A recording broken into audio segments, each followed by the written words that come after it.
Bom dia, meu nome é Débora Caprichone. Hoje vamos apresentar o trabalho de ligações químicas da aula de caracterização dos minerais, pós-engenharia de Minas, Faculdade Unileia, professora Cristiane de Oliveira de Carvalho. Na mineralogia, é um ramo da ciência da Terra que se preocupa com o estudo dos minerais e suas propriedades físicas e químicas. Mineralogia, disciplina científica que estuda todos os aspectos, características, incluindo as propriedades físicas, composição química, classificação, estrutura cristalina interna e a ocorrência e distribuição da natureza e suas origens em termos das condições físico-químicas dos minerais. É um estudo muito importante para a gente conhecer os nossos minerais e utilização deles. Nas ligações químicas, é a consequência da reorganização dos elétrons, gerando uma configuração estável entre átomos envolvidos. Quando há uma redistribuição dos elétrons e configuração de energia é pequena, os átomos continuam próximos, provocando uma ligação. A natureza e a intensidade dessas ligações influenciam diretamente na propriedade físico-química dos minerais, tais como dureza, clivagem, condutividade elétrica e térmica.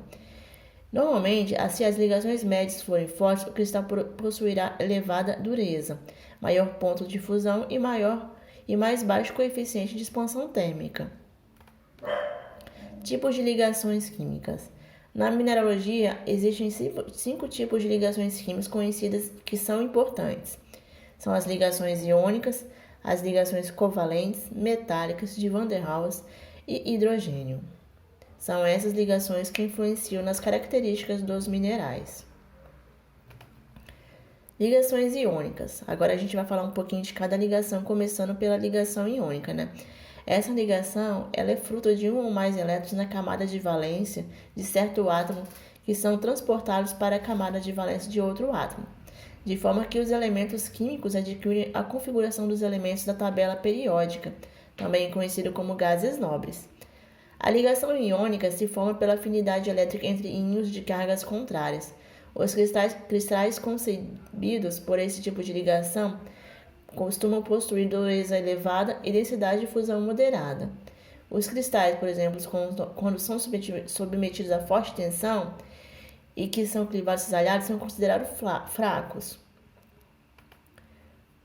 Essas ligações, quando são rompidas, são difíceis de serem recompostas, mas isso se acontecer com a dissolução de um sólido iônico ou mesmo empregando calor suficiente para excitar os elétrons mais externos, a baixa condutividade elétrica e térmica de um sólido iônico está ligada com a estabilidade de íons que não ganham nem perdem elétrons com facilidade.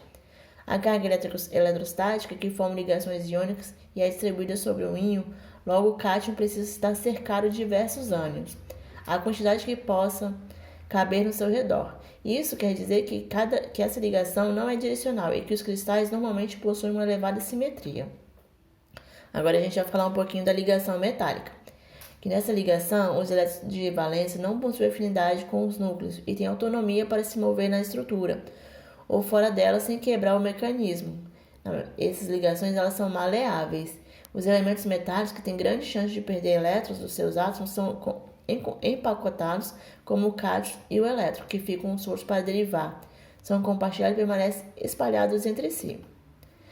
Nessas ligações, a estrutura cristalina se mantém unida graças à força de atração entre o núcleo, carregado positivamente com seus orbitais. Elétrons completos, sem os elétrons de valência e o núcleo de elétron. Apenas os minerais compostos de metais nativos possuem ligação puramente metálica, tais como o ouro, a prata, o cobre e alguns outros. Os sulfetos, como a pirita, apresentam ligações híbridas, apresentam ligações parcialmente metálicas que resultam no seu brilho metálico. Agora a gente vai falar das ligações covalentes. São ligações intermediárias entre ligações iônicas e metálicas. Nas ligações covalentes, dois ou mais átomos compartilham os elétrons das camadas mais externa, adquirindo a configuração de um gás nobre. Essa ligação é a mais forte de todas as outras ligações químicas. Os minerais que possuem esse tipo de ligação normalmente são insolúveis, reatividade baixa, estabilidade química alta e altos pontos de fusão. Não gera íons no estado dissolvido e não conduz eletricidade no estado sólido e em solução. Os íons dessa ligação não são mais esféricos e a simetria encontrada nos cristais são menores. Agora a gente vai falar das ligações de Van der Waals. São ligações provenientes de cargas residuais, unem moléculas e unidades de estruturas não carregadas, concebendo uma estrutura coerente devido às cargas elétricas residuais e pequenas, que estão presentes na superfície pouco comuns dos minerais. As ligações de Van der Waals normalmente determinam a zona de clivagem de baixa dureza. Essas ligações são as mais fracas. A grafite e o enxofre são exemplos delas. Grafite são camadas de átomos de carbono, ligações covalentes, unidas através de ligações de Van der Waals. Mecanismo fraco que possui a utilização de grafita no lápis. Ligações de hidrogênio. São ligações eletrostáticas que ocorrem por meio de íons de hidrogênio carregado positivamente e um íon negativamente carregado, O-2 e N-3. Essa ocorre em muitos filosilicatos, como as micas e outros agiometais. Agora a gente vai falar de um exemplo de cada ligação em sua característica. Aqui temos a halita, é o composto NaCl. Você vai ver na forma cristalina que ela tem. Aqui temos um exemplo de ligações metálicas, que tem um brilho já, e ela é mais sem transparência. E esses minerais aqui são compostamente nativos, então eles têm ligações puras, metálicas. Temos o exemplo da prata, do ouro e do cobre. Nas ligações covalentes, temos alguns exemplos de minerais de ligações covalentes: a rhodonita, a malaquita, a azurita e enxofre. De Van der Waals, temos o grafite, a grafita.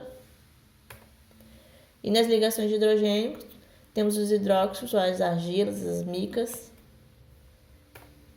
Enfim. Então, a gente apresentou a mineralogia dos minerais.